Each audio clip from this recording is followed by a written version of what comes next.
I can eat the same thing for the next 6 months, like 3 times a day. I have no issues at all.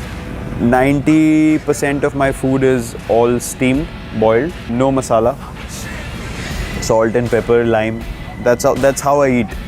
I'm not a big fanatic on taste. मुझे उससे कुछ फर्क नहीं पड़ता.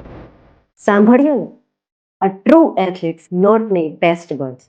Test is just a psychology, not physiological required.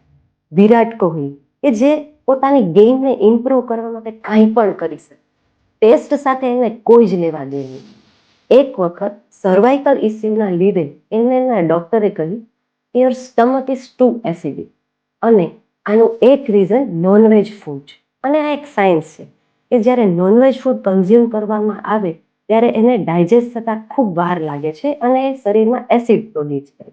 શરીરમાં એસિડનું પ્રમાણ જ્યારે વધે છે ત્યારે બોડી એને ન્યુટ્રલાઇઝ કરવા માટે હાડકામાંથી કેલ્શિયમ એબ્ઝોર્બ કરે છે, જેના લીધે હાડકાં નબળા થાય છે, કેલ્શિયમ ડેફિશિયન્સીસ થાય છે અને ઓસ્ટિયોપોરોસિસ પણ થઈ શકે છે.